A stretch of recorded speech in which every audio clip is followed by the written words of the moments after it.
Good morning, everybody. My name is Nathalie Moral. I am the co-founder and CEO of Clima now. And I'm Adrian Bührer. I'm a co-founder and managing partner of Übermorgen Ventures. And today we're here to tell you something about how we finance scalable climate solutions. Maybe a short word, what our companies do? Yes, absolutely. So Clima now is probably a bit of an odd animal in the room. We're a charitable foundation by structure, and we're entrepreneurs by culture and by heart. We were founded in March 21, so we're fairly young. We're probably one of the babies in the room. And what do? We're aiming to get to society that is concerned about the basis of our own existence. And that sounds very romantic and, you're here to save the planet. No, we're here to save our own asses. That's what we're doing. And how are we doing this? We're financing climate solutions through donations and making investments. The investment side is what we're going to be talking about today. We showcase solutions, so we give them a platform, and we democratize idea giving and decision-making processes with a larger community. We're aiming to mobilize over 100,000 people in Switzerland for climate in the next 5 years. Thanks. So I'm sorry for jumping a little bit back and forth. Übermorgen Ventures, what are we doing? So we are an early stage climate tech VC. We are not a fund. We are an investment company based in Switzerland. We have quite a straightforward goal, that is to return 4 times the money to our investors, and that through our portfolio companies to save more than 1 million tons of CO2 annually after 2030. We do that in 5 verticals: sustainable agri and food tech, clean energy, green transportation, advanced manufacturing, and carbon capture and storage. We're a team of 4, myself, Mike Neff, the founder of Doodle, Elena and Alex, and we started, I think, a little bit more than 2 years ago, and we have done 22 investments in 24 months, I think, so roughly 1 investment a month. And I think what's interesting is how we work together. So Nathalie and myself, we know each other since years. Nathalie has her foundation, we have our climate VC, and we decided to collaborate together exactly to achieve the goal to finance sustainable climate solutions. And how do we do that? I jump a little bit, sorry about that. You're too optimistic with our time, as you can tell. Yeah, so how do we do that? How do we do this? Look, before coming on stage, we did say, a couple of years ago, we were sitting around the table, both having the ideas of, what Übermorgen does today and Clima now does. And here we are. And I think what is particular about this unexpected alliance between a foundation and a VC is that we accompany each other in the journey as organizations, so we evolve and we learn together.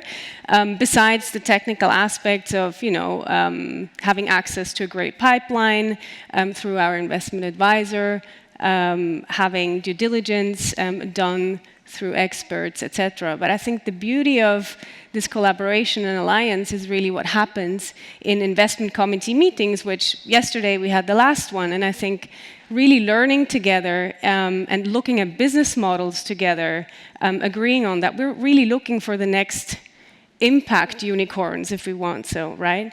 To really learn which are the solutions that really make a lot of sense in terms of impact, and how do we define impact. For us, has been tremendously helpful in defining who we are and where we're going to go in the next couple of years, and how we understand impact. And I think that's really innovative. I have to say, I don't know any other foundation who really does impact investing. So also the mean is to get money back into impact investing with an external advisor, as we are, and we're both learning a lot together. I see Alex there in the audience. He's actually the linking pin of our 2 organizations, organizing everything, organizing the deal flow. So each month we talk about 3 or 4 startups that we found In our own deal flow, we look at about 1,000 startups a year. We select a couple of them for you, and then we have really healthy discussions on, does it fit your impact model? Does it fit the criteria commercially also? And I think we should look at it, how do we actually look at a startup, how do we measure impact, and how do we combine business and impact?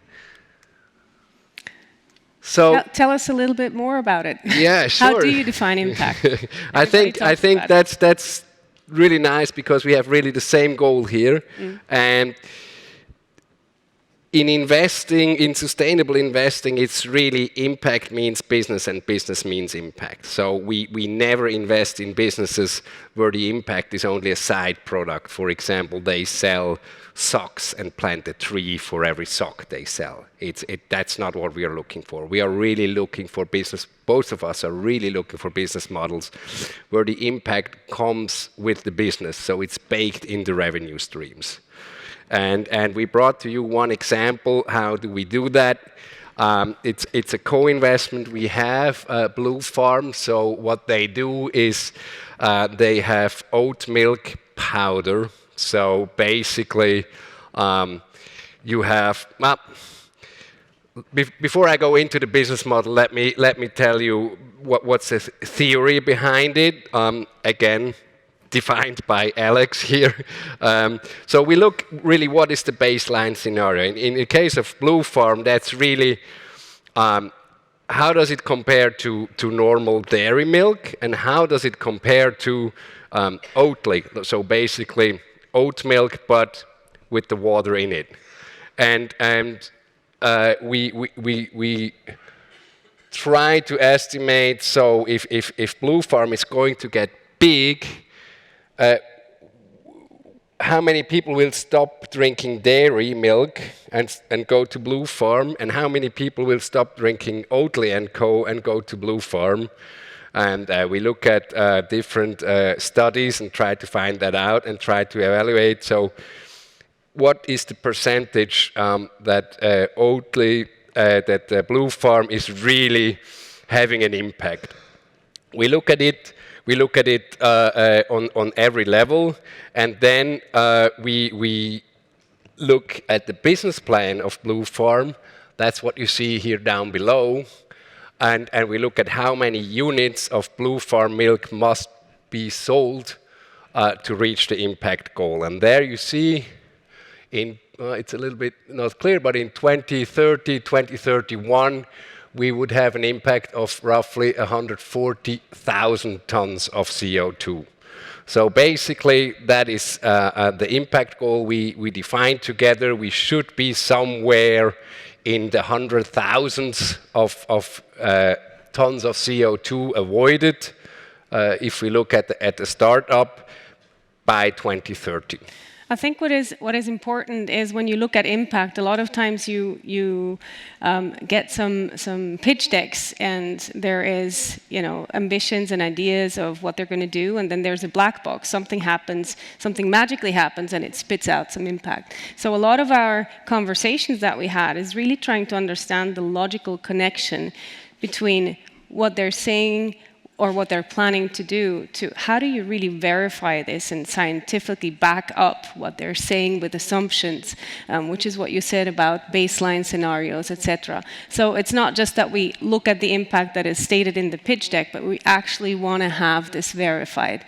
And from our side, we have started to engage also with an external provider to have this verified externally as well. So we say, okay, this is the impact we see. We do this together with the organization that is applying for funding, and then we have it verified externally, because on our side, our investors, our donors have given us so far 24 million, and they expect 0 financial return.